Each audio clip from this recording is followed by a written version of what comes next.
Bonjour à tous, avec l'aide de Dieu, nous allons étudier le Rambam, le 10e chapitre des lois de Shreinim, des lois relatives aux voisins. Perek Asiri Alach Aleph, Machikin et Ilan Minair Esrem Vechameshama. Quelqu'un qui veut planter un arbre à côté de la ville, il doit éloigner l'arbre de la ville 25 coudées. Ou Becharo Beshikma. Si l'arbre qu'il veut planter, c'est un caroubier ou bien un sycomore, il doit l'éloigner Chamishimam à 50 coudées, vu que cet arbre-là, il a beaucoup plus de branches et ses branches sont beaucoup plus larges. Quelle est la raison qu'il faut éloigner ces arbres de la ville? La raison, elle est pour l'esthétique, la beauté de la ville. Lorsque c'est dégagé autour de la ville, c'est plus attractif, c'est plus agréable. Tout arbre qui se trouve dans les distances qu'on a mentionnées juste avant, donc 25 coudées pour un arbre ordinaire et 50 coudées pour le caroubier et le sycomore, s'il se trouve dans ces distances-là autour de la ville, les gens de la ville vont le couper contre le gré du propriétaire de l'arbre qui veut garder son arbre. Maintenant, si l'arbre était déjà avant, et c'est la ville qui est venue après, la ville s'est élargie et de plus en plus de maisons jusqu'à que la ville est arrivée dans les 25 coudées autour de cet arbre-là, ou bien dans les 50 coudées si c'était un sycomore ou un caroubier. Alors, les gens de la ville vont couper cet arbre-là, mais dans ce cas-là, les gens de la ville vont donner l'argent au propriétaire de l'arbre, vu que le propriétaire de l'arbre avait le droit de planter cet arbre-là, vu que la ville n'était pas encore là. Mais non, il y avait un doute, on ne sait pas qu'est-ce qui est venu avant. Est-ce que c'est la ville qui est venue avant et après l'arbre, ou bien c'est l'arbre qui est venu avant et après la ville? Dans ces cas-là, ils vont couper l'arbre, et les citadins ne vont pas donner au propriétaire de l'arbre de l'argent. Et la note, le propriétaire de l'arbre va prendre ces bois qui ont été coupés, et il va partir. Et bien que le propriétaire de l'arbre, il est Mourzak, la Chazaka, donc il a toujours été là-bas, malgré ça, on ne va pas dire qu'on va, Mourzak, on va d'après celui qui est la Chazaka et qu'on va lui donner de l'argent, on va lui payer pour l'arbre qu'on a coupé, parce que ici, de toute façon, on coupe son arbre quoi qu'il arrive.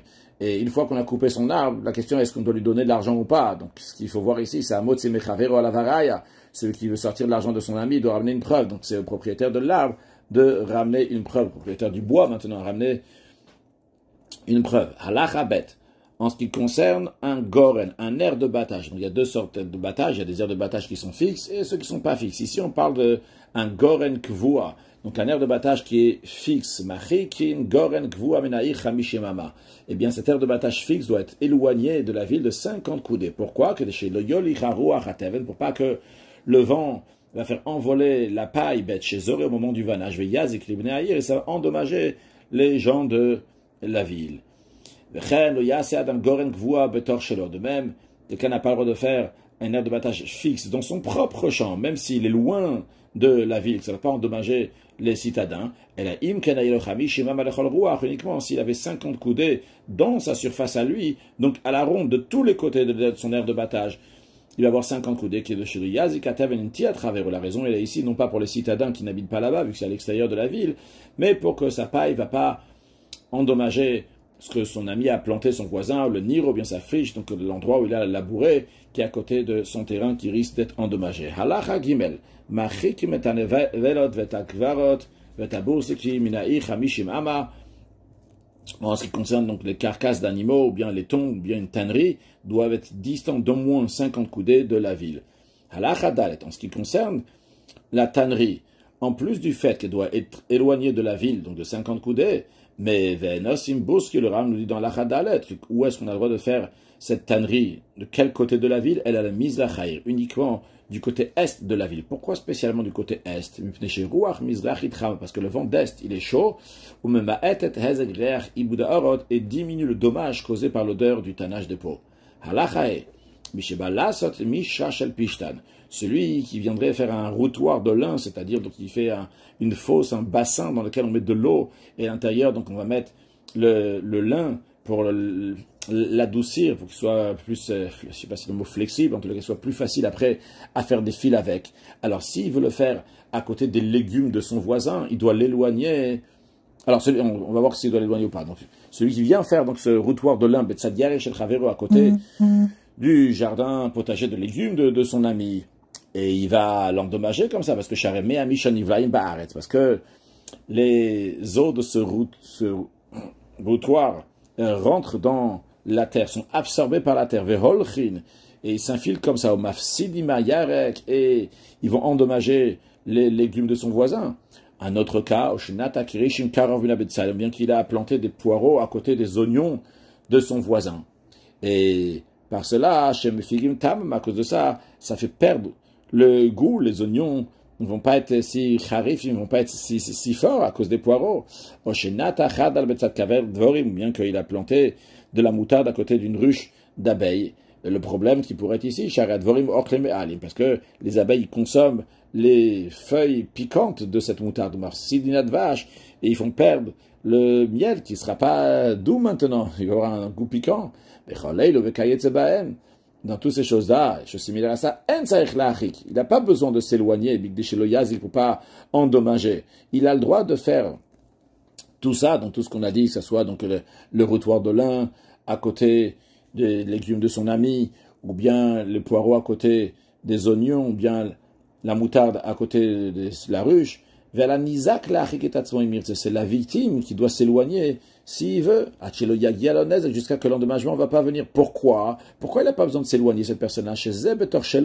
Parce que celui-là qui est en train de faire son routoir de lin, ou bien qui est en train de mettre ses poireaux, ou bien sa moutarde, il fait dans son domaine à lui.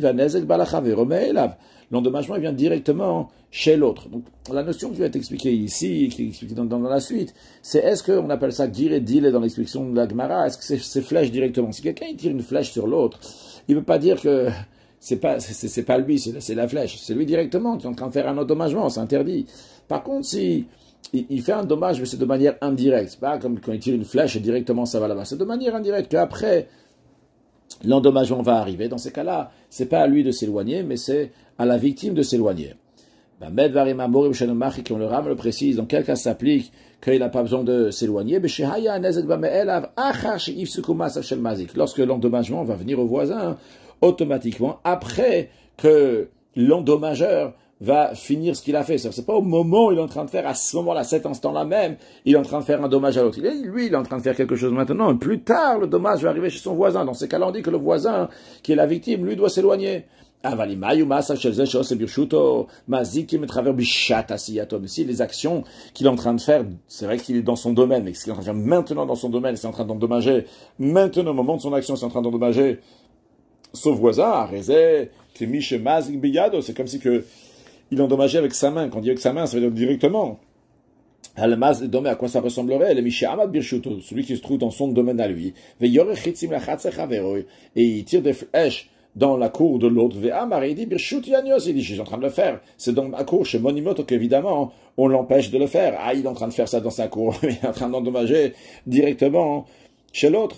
De même, tous les éloignements qu'on a pris dans le chapitre précédent, dans ce contexte-là, s'il ne les a pas éloignés, les exemples qu'on avait donnés là-bas, c'est des choses que, c'est comme s'il est en train de faire un endommagement avec ses flèches. Il le fait sur place, l'endommagement. C'est pas qu'après il va y avoir un dommage. Le firar, c'est la raison pour laquelle, bien qu'on a dit avant, que celui qui fait un routoir de lin, il n'a pas besoin de l'éloigner des légumes, mais quand même il a besoin d'un certain petit éloignement. On va voir dans l'instant que c'est 3 tfarim, ou de même le poireau, il doit les éloigner des oignons, la moutarde, de la ruche, des abeilles, 3 tfarim, ou un peu plus que des cheloyez, il ne faut pas que ça soit un endommagement qui soit fait directement. Si moins que ça, c'est considéré comme s'il est en train de le faire directement. Mais s'éloigner beaucoup jusqu'à que même automatiquement l'endommagement ne va pas venir, ça, il n'a pas besoin. Dans le même esprit, Bal Aliyah. Il y avait 2 personnes. Un, il habite au rez-de-chaussée, l'autre, il habite à l'étage. Évidemment, quand je dis rez-de-chaussée et l'étage, ça peut être aussi au 10e étage, au 11e étage. C'est le même principe. En tous les cas, prends l'exemple de rez-de-chaussée et l'étage. Nous avons quelqu'un qui est à l'étage. Juste à savoir qu'en général, pour ce qui sépare l'étage du rez-de-chaussée, c'est le plafond et le sol. Le plafond du rez-de-chaussée et le sol de celui qui est à l'étage. Donc le plafond, c'est fait avec des planches de bois, et le sol qui est au-dessus, donc ça peut être directement des planches de bois, mais ça peut être aussi, donc il y a d'une couche de plâtre. Alors ici on nous dit, le propriétaire de l'étage qui versait de l'eau sur le sol de son étage, dans lequel il y avait plusieurs poutres de bois, et l'eau qui versait tombait sur la personne qui habite au rez-de-chaussée. S'il y avait une couche de plâtre, donc la couche de plâtre, elle bouche les poutres, les espaces qui y a entre les poutres. Donc, c'est vrai que l'eau, elle passe en dessous, mais l'eau, elle passe pas en dessous directement. Shamaim, kalim babet shvicha. D'abord, les eaux s'arrêtent dans la couche de plâtre lorsque le propriétaire de l'étage est en train de les verser. Après que celui qui est à l'étage, donc il a fini de verser son eau, l'eau s'absorbe dans la couche de plâtre. Après, il descend au rez-de-chaussée. Il salit celui qui est en dessous, qui est au rez-de-chaussée. C'est celui qui est en bas qui doit arranger la couche de plâtre de manière que l'eau ne va pas descendre chez lui. Et c'est à lui, celui qui est au rez-de-chaussée, de s'éloigner de l'endommagement. Parce que celui qui a fait le dommage, il n'a pas fait un dommage direct, il a fait un dommage, donc il est indirect.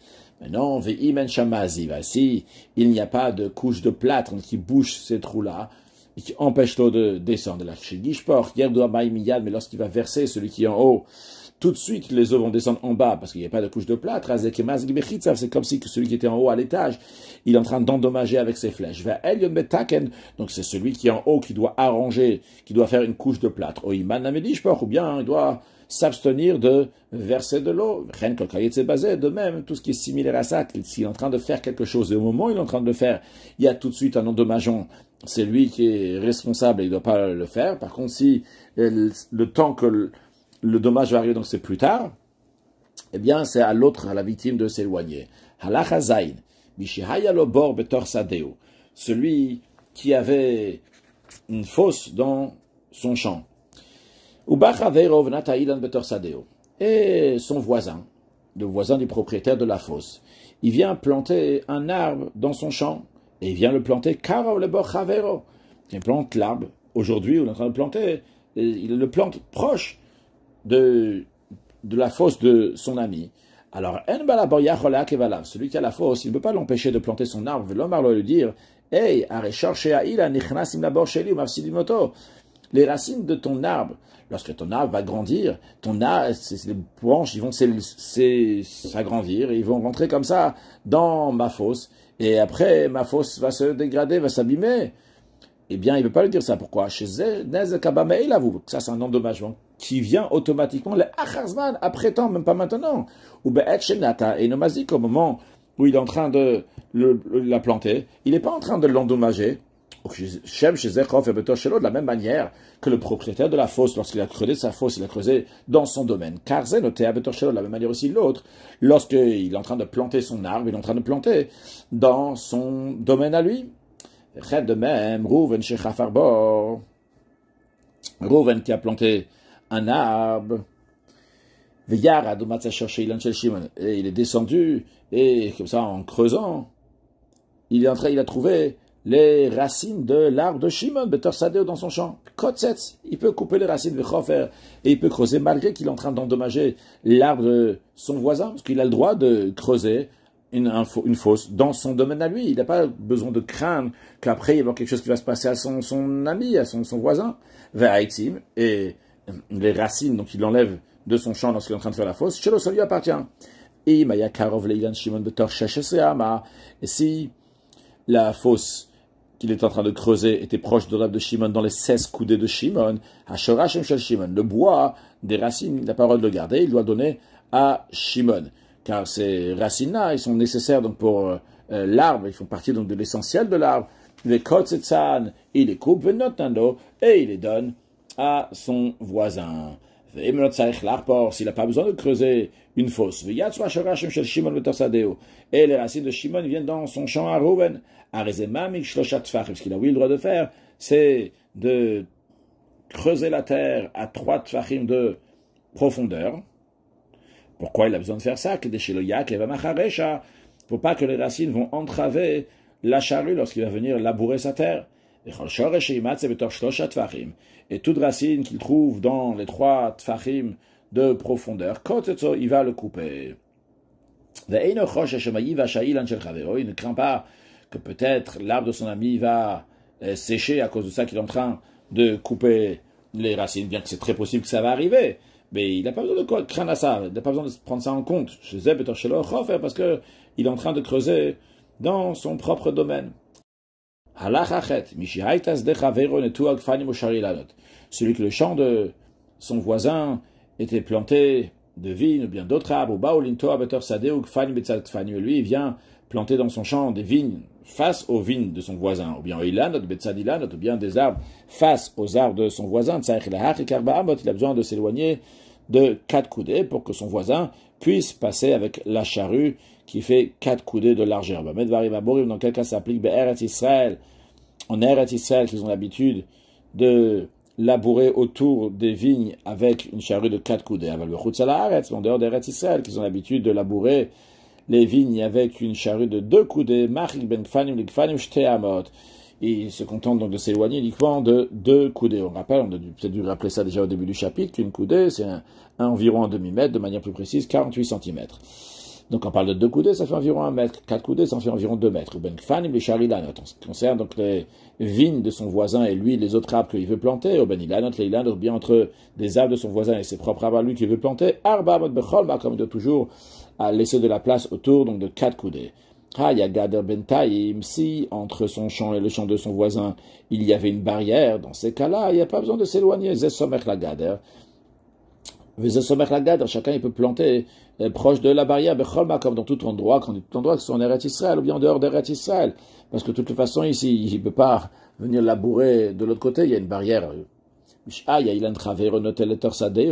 Celui que l'arbre de son voisin penchait sur son champ. Il a le droit donc de couper la taille d'un aiguillon. C'est une sorte d'outil, d'un côté on peut creuser, d'un autre côté il y a une pique comme ça qu'on peut faire avancer l'animal avec ce pic. Le principe il est ici, qui va laisser donc cette taille-là d'un aiguillon au-dessus de la charrue. Al-Gaber Macharesh, c'est-à-dire que quand il passe avec la charrue, il doit avoir cet espace au-dessus de la charrue de la taille d'un aiguillon.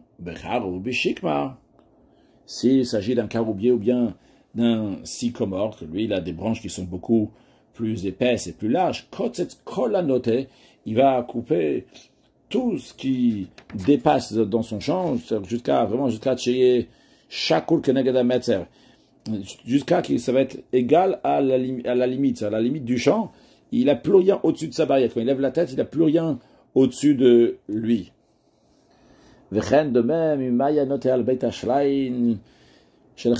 même, si un arbre, donc il était penché sur le champ qui a besoin d'être irrigué, le champ du voisin, ou bien c'est un champ dans lequel on fait pousser des arbres, là-bas aussi il y a besoin de beaucoup d'eau.